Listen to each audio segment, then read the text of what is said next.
2024 के लोकसभा चुनाव की घोषणा हो चुकी है। आम आदमी पार्टी की तरफ से कुलदीप जी जो कि पूर्वी दिल्ली के प्रत्याशी बनाए गए हैं, आइए इनके समर्थन में लोग हैं, इनसे बात करते हैं। मैडम आपका क्या नाम है? मेरा नाम मीनाक्षी शर्मा है। मैडम क्या लगता है 400 पार अब की बार? देखिए ख्वाब में ही देखे हम मोदी जी 400 पार, तो क्योंकि जिस तरीके से देश का माहौल है, जिस तरीके से लोगों में बदलाव हो रहा है और जिस तरीके से 10 साल में लोग त्रस्त हो गए हैं मोदी सरकार से, तो वो ख्वाबों में ही सोचे 400 पार। तो इस बार तो वो 200 पार भी कर जाए तो बहुत बड़ी गनीमत है। मैडम इससे पहले जो माहौल था राम मंदिर को लेकर काफी अच्छा माहौल था, लोग कहते हैं कि देश में 400 ने ज्यादा सीटें आएंगी, लगता है कुछ माहौल कैसे खराब हुआ? देखिए अब जनता ना समझदार हो गई है। देखिए सभी राम भक्त हैं, सभी राम को प्यार करते हैं, लेकिन अब जनता को ये समझ में आता है कि जो हम सरकारें हैं वो हम मुद्दों पर चुनते हैं। हम महंगाई पे चुनते हैं, बेरोजगारी पे चुनते हैं, महिला सुरक्षा पे चुनते हैं और हमारी जो कानून व्यवस्था है उसके लिए चुनते हैं। हमारी देश की आर्थिक स्थिति सुधरे, देश का विकास हो, हमारे नौजवानों को सुविधाएं मिले, किसानों को सुविधाएं मिले, युवाओं को रोजगार मिले, तो इन सब मुद्दों पे आज जनता वोट करना चाहती है। और जनता इस बार बीजेपी को जड़ से उखाड़कर फेंक देगी। और खास तौर से इस पूर्वी दिल्ली की सीट पर हमारे केजरीवाल जी ने कुलदीप कुमार मोनू जी को जो टिकट दिया है वो बहुत ही बेहतरीन टिकट दिया है, क्योंकि एक वो जमीनी कार्यकर्ता और बहुत ही मेहनती कार्यकर्ता है। उन्होंने अपनी विधानसभा में बहुत अच्छे कार्य किए हैं, वहाँ की जनता उनसे बहुत खुश है। और उनका जो इस टाइम माहौल है पूरी पूर्वी दिल्ली के अंदर, एक ही आवाज आ रही है कि पूर्वी दिल्ली का लाल सिर्फ कुलदीप कुमार। मैडम आप लोग कैसे समझा पाएंगे अभी इलेक्टोरल बॉन्ड का जो बातें खुलासा हुई है, अभी तो खैर पूरा पता नहीं किसको कितना चंदा मिला है, लेकिन जनता को समझा पाएंगे इतना बड़ा घोटाला देश में कैसे हुआ? देखिए घोटाले तो अभी आप एक बार इनकी सरकार जाने दीजिए, इतने सारे घोटाले सामने आएंगे कि पूरा देश की जनता देखेगी। और जो इलेक्टोरल बॉन्ड आया वो तो बहुत ट्रांसपेरेंट है, सबको नजर आ रहा है कि किस तरीके से जो चंदा लिया गया है वो ईडी सीबीआई का दुरुपयोग करके लिया गया है, या फिर उन कंपनियों को फायदा पहुंचाने के नाम पर चंदा लिया गया है। ये कहीं ना कहीं देश की जनता के साथ बहुत बड़ा धोखा है और बहुत बड़ा घोटाला है देश का, और ये इतिहास में सबसे बड़ा घोटाला माना जाएगा। क्या विपक्ष समझा पाएगा जनता को जमीनी स्तर तक?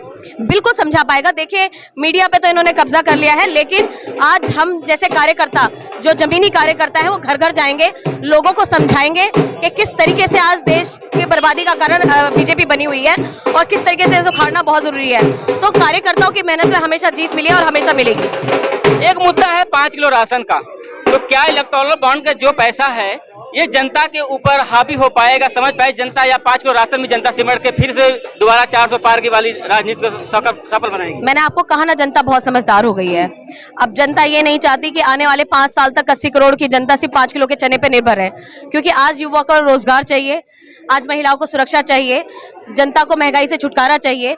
लोग चाहते हैं कि देश का विकास हो, देश की आर्थिक व्यवस्था सुधरे। जिस तरीके से आज देश कर्जे में डूबता चला जा रहा है, जिस तरीके से रुपया गिरता चला जा रहा है, आज देश की व्यवस्था खराब होती चली जा रही है, तो जनता ने अब बहुत समझदारी से अपने वोट का प्रयोग करना है। मोदी का परिवार, जब मैं आ रहा था यहाँ पर तो रोड पर लिखा है मोदी का परिवार, तो क्या लगता है ये मोदी का परिवार मोदी को चाहेगा या इंडिया गठबंधन को? देखिए मोदी जी का परिवार तो अडानी और अंबानी है बस, और अगर सही में जो इंडिया के लोग जो परिवार हैं तो वो हैं केजरीवाल के। आप दिल्ली में जाकर देखिए, सबके दिलों में बसते हैं केजरीवाल, जो इस दिल्ली के जो माताएं बहनें उनके लिए बेटों का काम करता है, बहनों के लिए भाइयों का काम करता है, उनको तीर्थ यात्रा कराता है, बहनों के लिए मुफ्त यात्राएं कराता है। और उनके लिए अभी देखिए आपने एक जो बहुत ही अच्छी स्कीम आई है जिससे सारी माताएं बहनें बहुत खुश हैं कि 18 साल से ऊपर की महिलाओं को 1-1 हज़ार रुपया दिया जाएगा, जो कि एक सम्मान राशि है। ये 5 किलो के चने वाली राशि नहीं है कि पूरे महीने 5 किलो चने में चलाइए, वो भी 1100 रुपए के सिलेंडर पे पकाइए, वो वाली राशि वो नहीं है। तो आज जनता बदल चुकी है, और दिल्ली के अंदर तो खास तौर से सिर्फ और सिर्फ अगर दिल्ली का कोई परिवार है तो वो है अरविंद केजरीवाल। आप अरविंद केजरीवाल एक साफ छवि के नेता हैं, लेकिन 8 बार का सम्मान पे क्या कहना चाहेंगे आप? देखिए कई बार ये जो सम्मान किए हैं केजरीवाल जी ने, कितनी बार उनसे पूछा कि आप किस ओहदे से मुझे बुलाना चाहते हैं या ये आपने क्यों किया है, आज तक ईडी ने उसका कोई जवाब नहीं दिया है। और कोई तथ्य तो होने चाहिए आपको बुलाने के लिए, और आपने देखा कि कोर्ट ने भी उनको जमानत दे दी है, तो कोर्ट से बड़ी तो ईडी नहीं हो सकती है ना।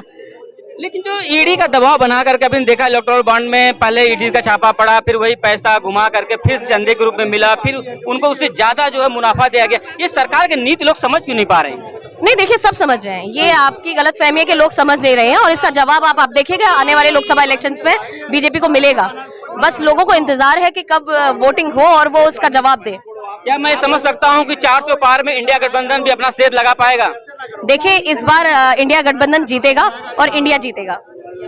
अभी आप जो कि पूर्वी दिल्ली से जो कि आप सुन रहे थे, लोगों का आम आदमी पार्टी के हैं, कार्यकर्ता हैं, अपना आज चुनाव की घोषणा हो चुके, 19 अप्रैल से मतदान शुरू हो जाएगा।